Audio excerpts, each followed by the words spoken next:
সকলকে স্বাগত জানাই। আপনারা জানেন এই মুহূর্তে বিশ্ব ভূ রাজনীতি কি একটা অস্থিরতার মধ্যে দিয়ে চলছে, আর বিভিন্ন ধরনের জিওপলিটিক্যাল ভিডিও আমি সবসময়টার জন্য আপনাদের দিয়ে থাকি, উপস্থাপন করে থাকি এবং আপনাদের কাছে প্রশ্ন রাখি। আমরা যতটুকু জানতে পারি সেই বিষয়ের উপরে প্রশ্ন রাখি, পজিটিভ এবং নেগেটিভ দুই ধরনেরই প্রশ্ন রাখি। যেমন এর আগের ভিডিওতে লিখেছিলাম যে ইরানের প্রেসিডেন্ট ধর্মীয় সর্বোচ্চ নেতা আয়াতুল্লাহ আলী খামেনি বাংকারে লুকিয়ে আছে, এটা প্রশ্ন রেখেছিলাম। কেননা এই খবরটা করেছে ইসরায়েল, তার জেরুজালেম নামে যে পত্রিকা আছে সেখানে। তো স্বাভাবিকভাবেই আমরা যে ধরনের খবর পাই বা যে ধরনের রিসর্ট থেকে বিভিন্ন ধরনের খবরগুলো আপনাদের সামনে যখন তুলে ধরি তখন আপনাদের কাছে প্রশ্ন রাখি। তাই স্বাভাবিকভাবে আমাদের একান্ত নিজের কোনো দায় নয় কোনো কথা, প্রত্যেকটা কথা অডিয়েন্সের উপরে আমরা ফেলে দিই, অডিয়েন্সের উপরে ছেড়ে দিই। নিশ্চয়ই তারা ঠিক এবং ভুলের বিচার করবে এবং সেই মতো কমেন্ট করবে। এর আগের যে ভিডিওটি ছেড়েছি সেই ভিডিওতে কমেন্ট করেছে যে নেতানিয়াহু অ্যাকচুয়ালি ভারতের বাবা, এই ধরনের একটা কমেন্ট রেখেছে। এই ধরনের কমেন্ট আপনাদের একান্তই ব্যক্তিগত ব্যাপার। তবে আমরা যারা ভারতীয় বা ভারত ছাড়াও অন্যান্য জায়গা থেকেও যারা জিও পলিটিক্স নিয়ে ভিডিও বানায়, আমার মনে হয় প্রত্যেকেই তারা সবসময়কার জন্য প্রশ্ন রাখে অডিয়েন্সের জন্যই বলে যে এই ধরনের কথা লিখছে নেতানিয়াহু, ইসরায়েল সেখানকার জেরুজালেম নামে যে পত্রিকা সেখানে লিখছে। অতএব এই কথা একান্ত আমার নয়, এই কথা হচ্ছে ইসরায়েলের। আমরা ইসরায়েলের পক্ষে সমর্থন করি না। আমরা বলেছি বারবার, আমরা যুদ্ধের পক্ষে নয়, আমরা শান্তির পক্ষে। কিন্তু যতটুকু খবর আমাদের কাছে আসে, আমরা যারা জিও পলিটিক্স নিয়ে অ্যানালাইসিস করি, আমরা যারা জিও পলিটিক্স নিয়ে ভিডিও বানাই, ভিডিও দেখি, বিভিন্ন ধরনের পেপার পত্রিকা ফলো করি, বিভিন্ন ধরনের ওয়েবসাইটগুলো থেকে আমরা খবর সংগ্রহ করে আপনাদের সামনে উপস্থাপন করি। তাই যে প্রিয় দর্শক আমাকে যে কমেন্টটি করেছেন তার কাছে আশা করছি এই ভিডিওটিও দেখছেন আপনি যদি এই ভিডিওটা দেখে থাকেন নিশ্চয়ই আপনার উত্তর পেয়েছেন। আমি প্রত্যেকের কমেন্টেরই উত্তর দিয়ে থাকি, সেটা নেগেটিভ হোক সেটা পজিটিভ হোক। আমার ভিডিওগুলো কেমন লাগে আপনারা অবশ্যই কমেন্ট করে জানাবেন। আর যদি এই প্রথম আপনার সামনে আমার ভিডিওটি গিয়ে থাকে তাহলে প্রিয় দর্শক একটা সাবস্ক্রাইব করে পাশে থাকবেন। প্রিয় দর্শক, আজকে আলোচনা হচ্ছে বোর্ড অফ যে আমেরিকার প্রেসিডেন্ট ডোনাল্ড ট্রাম্প গাজা শান্তি চুক্তির সময় এটা লঞ্চ করেছে। গাজা শান্তি চুক্তির সময়তে যখন লঞ্চ করেছে তখন এই দেশে 19টি, অর্থাৎ এই যে সংস্থা, এই সংস্থাতে 19টি দেশ স্বাক্ষর করেছে এবং 19টি দেশ নিয়ে এই সংস্থাটা তৈরি হয়েছে। এখন আপনাদের কাছে অনেকের প্রশ্ন যে ইউএন অর্থাৎ ইউনাইটেড নেশন, জাতিসংঘ আছে, তারপরেও হঠাৎ করে আমেরিকার প্রেসিডেন্ট ডোনাল্ড ট্রাম্প তার উদ্দেশ্যটা কি, হঠাৎ করে বোর্ড অফ পিস কেন তৈরি করছেন? স্বাভাবিকভাবেই অনেকেই যারা জিও পলিটিক্স নিয়ে কথা বলেন, যারা বিশ্ব ভূ রাজনীতি নিয়ে আলোচনা করেন, নজর রাখেন, তাদের কাছে প্রশ্নটা একদম স্বাভাবিক এবং সত্যিই তো একটা এই ধরনের জাতিসংঘ যেটা গোটা বিশ্বের প্রত্যেকটা দেশ এই জাতিসংঘের সঙ্গে যুক্ত, নতুন করে আবার একটি জাতিসংঘের প্যারালাল ইউনাইটেড যে বোর্ড অফ পিস তৈরি করার চেষ্টা করেছেন এবং অলরেডি চেষ্টা চালিয়ে যাচ্ছেন। 19টি দেশ সেই দেশের সঙ্গে যুক্ত হয়েছে সেই সংস্থার সঙ্গে। এর ভালো দিক এবং খারাপ দিক আপনাদের সামনে অবশ্যই তুলে ধরব। বিচার করবেন প্রিয় দর্শক আপনাদের ভালো লাগতে পারে, খারাপও লাগতে পারে। খারাপ লাগলে, ভুল হলে অবশ্যই আপনারা ধরিয়ে দেবেন যে ছোট ভাই হিসেবে যে এই জায়গাটাতে এইরকম হওয়াটা উচিত ছিল। অবশ্যই আপনাদের প্রত্যেকটি কমেন্ট, আমি এর আগেও বলেছি, অত্যন্ত গুরুত্বপূর্ণ এবং আমি সবসময়কার জন্য চেষ্টা করি আপনাদের সঙ্গে যুক্তিসঙ্গত কথা, অথেন্টিক বিষয় তুলে ধরার। এই জাতিসংঘ, ইউনাইটেড নেশন কেন তৈরি হয়েছিল সেটা আগে আপনাদের জানতে হবে। ইউনাইটেড নেশন তৈরি হয়েছিল দ্বিতীয় বিশ্বযুদ্ধের পরে 1948 সালে। ইউনাইটেড নেশন অর্থাৎ জাতিপুঞ্জ তৈরি হয়েছিল যেভাবে পারমাণবিক বোমার আঘাতে জাপানের দুটি শহর হিরোশিমা এবং নাগাসাকি সম্পূর্ণ ধ্বংস হয়ে গেছে, এবং এই পারমাণবিক বোমার যে তীব্রতা, এই তীব্রতা এতটাই ভয়ানক, সেখানকার মাটি সম্পূর্ণ অনুর্বর হয়ে যাবে। শুধু মাটি নয়, প্রাকৃতিক ভারসাম্য পর্যন্ত নষ্ট হয়ে যায়। সেখানে এখনো পর্যন্ত মানুষ ঠিকঠাক বসবাস করতে পারছে না। যারা বসবাস করছে তারা, নতুন যে জেনারেশন আসছে, তারা এখনো পর্যন্ত পঙ্গু জন্ম নিচ্ছে বাচ্চারা।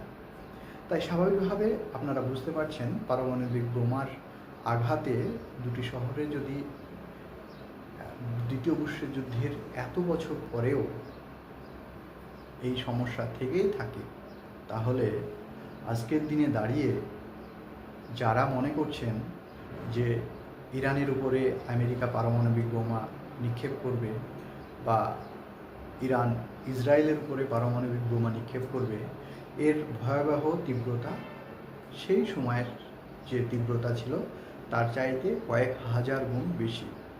স্বাভাবিকভাবে আমরা যারা, আমার মতো আপনার মতো যারা সাধারণ মানুষ আছে, এই পৃথিবীতে জন্ম নিয়েছে, এই পৃথিবী থেকে তাকে মেরে ফেলার অধিকার কারণ নেই। কোনো দেশের সংবিধান যেমন দেয় না, জাতিসংঘের যে সংবিধান সেখানেও দেয় না।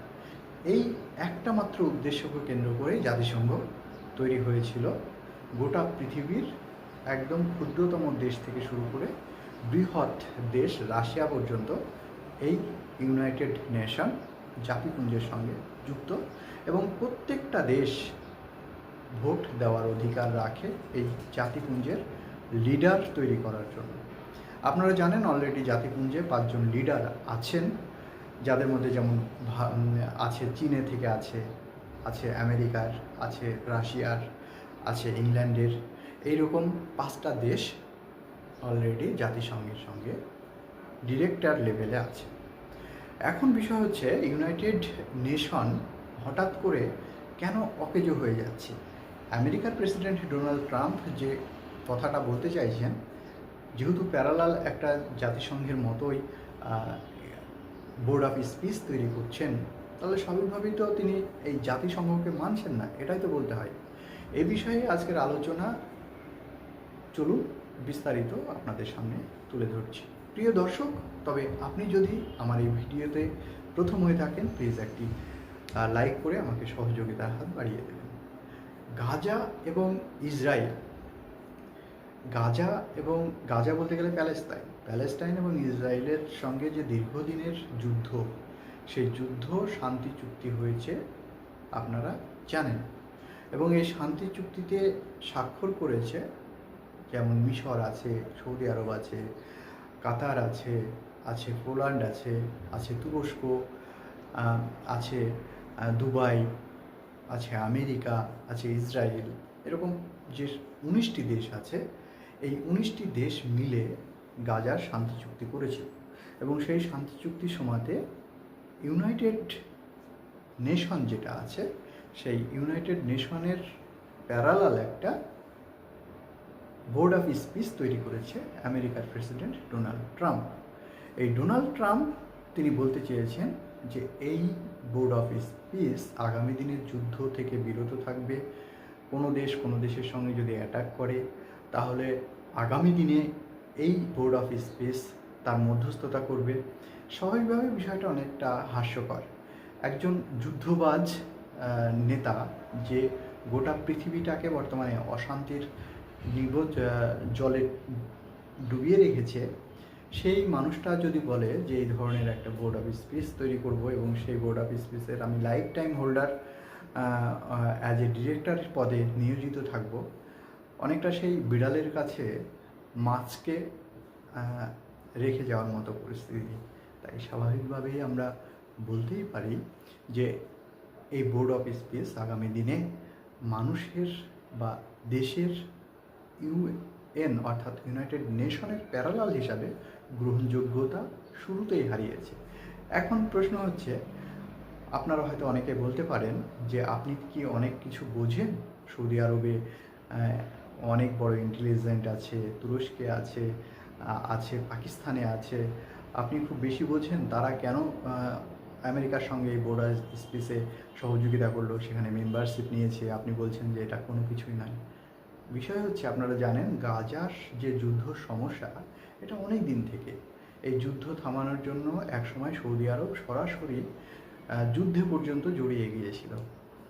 এখন ঘটনা হচ্ছে, যুদ্ধকে অ্যাভয়েড করে যদি এই বিষয়টাকে শান্তি চুক্তির মধ্য দিয়ে গাজা অর্থাৎ প্যালেস্টাইন যদি স্বাধীন রাষ্ট্র হয় এবং জাতিসংঘে যুক্ত করা যেতে পারে, বোর্ড অফ স্পেসে যুক্ত হতে পারে, এই ধরনের কার্যকলাপের মধ্য দিয়ে যদি প্যালেস্টাইনের সাধারণ মানুষ, বাচ্চা, শিশু, নারী থেকে শুরু করে যারা ঠিকমতো দুবেলা খেতে পাচ্ছে না, সবসময় যুদ্ধ পরিস্থিতির মধ্য দিয়ে বারুদের গন্ধ শুঁকতে শুঁকতে বড় হচ্ছে, যারা প্যালেস্তাইনের ভিডিও দেখেছেন, আমি দেখেছি সৌদি আরবে মক্কা মদিনাতে সেখানকার ইমাম সাহেবরা পর্যন্ত গাজা প্যালেস্টাইনের জন্য দোয়া প্রার্থনা করেছেন যে যেন যুদ্ধ থেমে যায়, জেরুজালেম অর্থাৎ আল আকসা যেন রক্ষা পায়, এরকম তারা সবসময়কার জন্য দোয়া প্রার্থনা করেছেন। তো স্বাভাবিকভাবে যারা দোয়া প্রার্থনা করে যুদ্ধ ঠেকানোর চেষ্টা করছেন, যদি একটা মেম্বারশিপ বা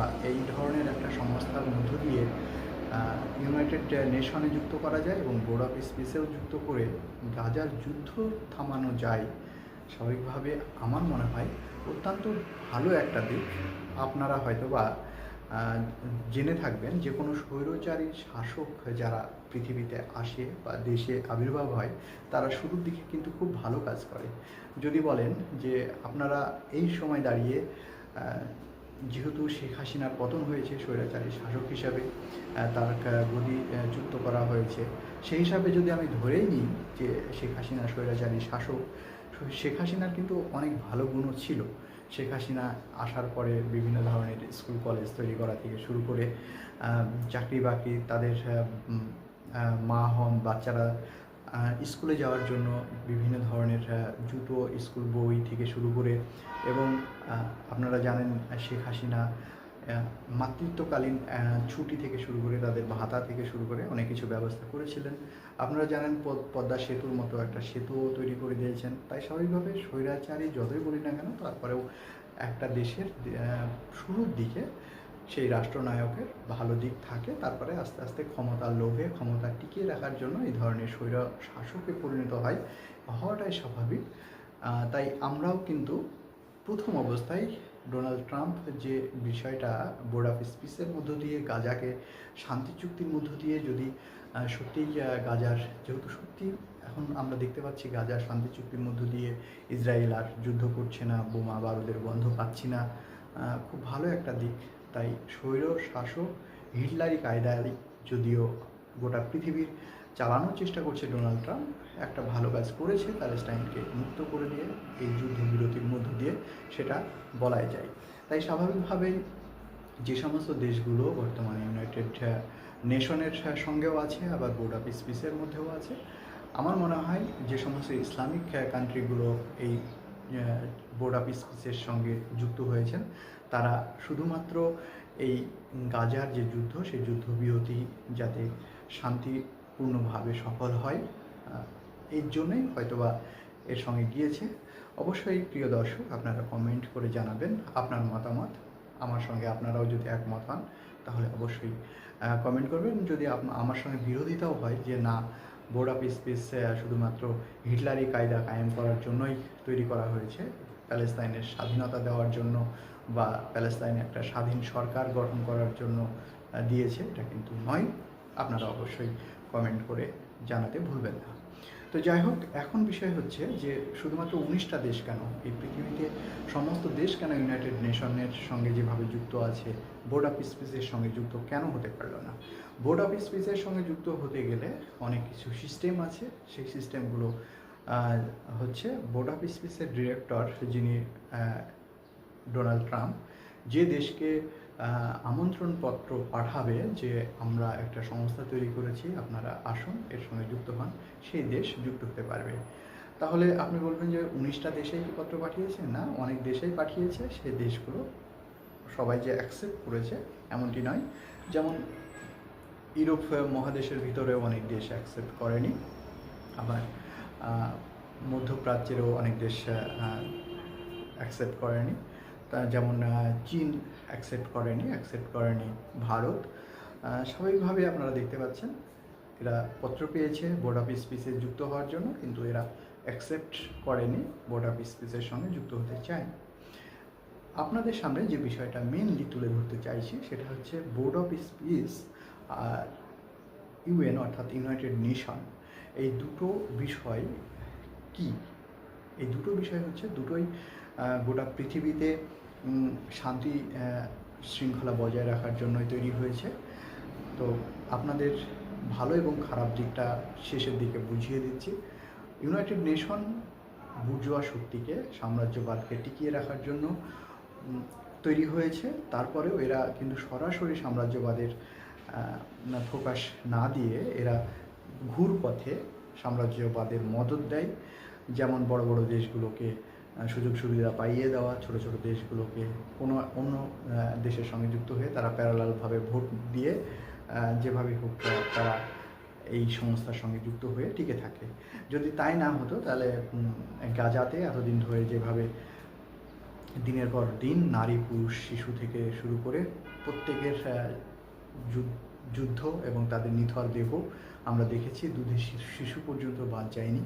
কি মর্মান্তিক দৃশ্য এখনও পর্যন্ত মানুষ চোখে ভেসে উঠলে সহ্য করা যায় না। যদি ইউনাইটেড নেশনের মধ্য দিয়ে যদি এই যুদ্ধ সমাধান হতো তাহলে নিশ্চয়ই ইসরায়েল অনেক আগেই যুদ্ধবিরতি করতে বাধ্য হতো। আপনারা সদ্য দেখছেন ইরান এবং আমেরিকার মধ্যে যেভাবে হুঙ্কার এবং পাল্টাপাল্টি যে আক্রমণ, সেটাও নিশ্চয়ই ইউনাইটেড নেশনের মধ্যে দিয়ে সম্পন্ন করা সম্ভব ছিল। তাই স্বাভাবিকভাবে একটা জিনিস আমরা বুঝতে পারছি, ইউনাইটেড নেশন হচ্ছে সেই নেশন যে নেশনটা শক্তিশালী বুর্জোয়া সাম্রাজ্যকে টিকিয়ে রাখার জন্য একটা চেষ্টা। তবে এই দেশে প্রত্যেকটা দেশ পার্টিসিপেট করে, বাংলাদেশ থেকে নেপাল থেকে শুরু করে ভুটান থেকে শুরু করে ছোটো ছোটো যে সমস্ত দেশগুলো আছে প্রত্যেকে। কিন্তু বোর্ড অফ পিসে এই ধরনের ছোট দেশগুলো আগামী দিনে সত্যি কি তারা যুক্ত হতে পারবে কি পারবে না সেটা বিষবাও জলে। কেননা ডোনাল্ড ট্রাম্প বলে দিয়েছেন যে আমরা যে দেশকে আমন্ত্রণ করব সেই দেশে এর সঙ্গে যুক্ত হতে পারবে। তাই স্বাভাবিকভাবে এই বাংলাদেশ যদি মনে করে যে আমি যুক্ত হতে চাই বোর্ড অফ পিসের সঙ্গে, পারবে না।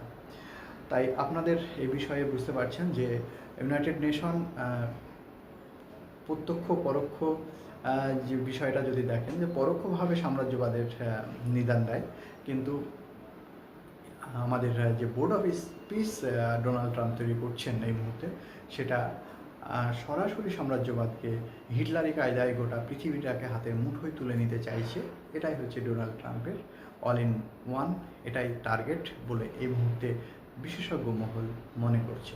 তবে সব মিলিয়ে আপনাদের সামনে যেটা বলতে চাই শেষ একটি কথা, সেটা হচ্ছে আপনারা যখন দেখছেন ইউনাইটেড নেশন অর্থাৎ জাতিপুঞ্জ জাতিসংঘ যেটা আছে সেটার ভোট দিয়ে নির্বাচন হয়, তাই স্বাভাবিকভাবে খোলসটা আছে। এটা যতই সাম্রাজ্যবাদীদের পক্ষে হোক তবু কিছুটা হলেও ভালো। আর এর all in one director in Donald Trump যেহেতু বোর্ড অফ পিসের, তাই স্বাভাবিকভাবে আগামী দিনে সমস্ত ক্ষমতার একার হাতেই থাকবে। আর একার হাতে থাকলে শান্তি কতটা বজায় থাকবে সেটা নিশ্চয়ই আগামী দিনের মানুষ বলবে। এই ইউনাইটেড নেশন থাকলে যেমন মধ্যপ্রাচ্যের দেশগুলো সারা জীবন কোণঠাসা হয়ে ইউনাইটেড নেশনের মধ্য দিয়ে কোণঠাসা হয়ে পড়েছিল, আমেরিকা তথা ইউরোপের বিভিন্ন দেশগুলো এদের শোষণ করেছে, আফ্রিকা মহাদেশ বারবার শোষিত হয়েছে, গাদ্দাফিকে কীভাবে পতন করা হয়েছে আপনারা দেখেছেন কাতারে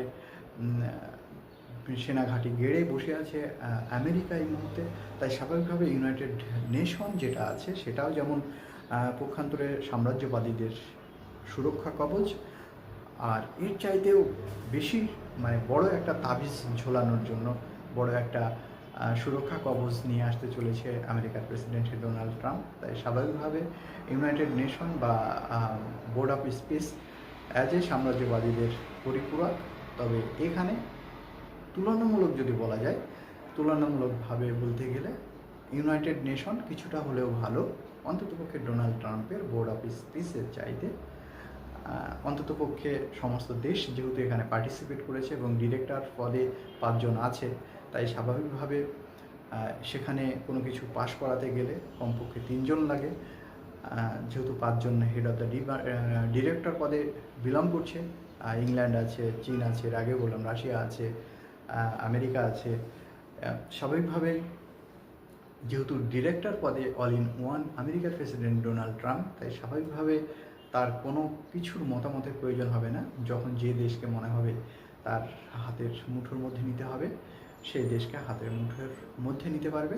পরিশেষে এক লাইনে যদি বলতে হয় তাহলে একটা কথা বলা যেতে পারে, ইউনাইটেড নেশন অর্থাৎ জাতিসংঘ আপামর জনসাধারণের চোখে ধুলি দিয়ে বোর্ড অফ পিস যেটা তৈরি করছে, সেটা আপামর জনসাধারণের চোখে সম্পূর্ণ কালো চশমা পরিয়ে নিজের কাজ হাসিল করতে চাইছে। আরও শর্টলি যদি এক লাইনে বলতে চাই তাহলে বলতে হবে যে ইউনাইটেড নেশন জাতিপুঞ্জ অ্যাকচুয়ালি আপামর জনসাধারণের জন্য কাজ করলেও ইউরোপ মহাদেশ বেশি সুবিধা পেয়েছে। ইউরোপ মহাদেশের প্রায় সব দেশগুলোই আমেরিকার president Donald Trump board of পিসের মধ্য দিয়ে যেটা তৈরি করতে চাইছে, সেটার মধ্য দিয়ে আগামী দিনে শুধুমাত্র মধ্যপ্রাচ্য বা আফ্রিকা মহাদেশ নয়, বা ইউরোপ মহাদেশ পর্যন্ত বোর্ড অফ পিসের দ্বারা শোষিত শাসন হবে। অ্যাকচুয়ালি বলতে গেলে এক কথায় হিটলারি ফ্যাসিস্ট কায়দায় কায়েম করতে চাইছে ডোনাল্ড ট্রাম্প। অবশ্যই শেষ পর্যন্ত আপনারা এসেছেন আমার সঙ্গে, ভিডিওটা শেষ পর্যন্ত দেখলে কমেন্ট করে জানাবেন আজকের আলোচনা কেমন হয়েছে, আর আপনাদের মূল্যবান মতামত আমাকে নতুন একটি এপিসোড বানাতে অত্যন্ত সহযোগিতা করে। ধন্যবাদ প্রিয় দর্শক, সকলে ভালো থাকবেন।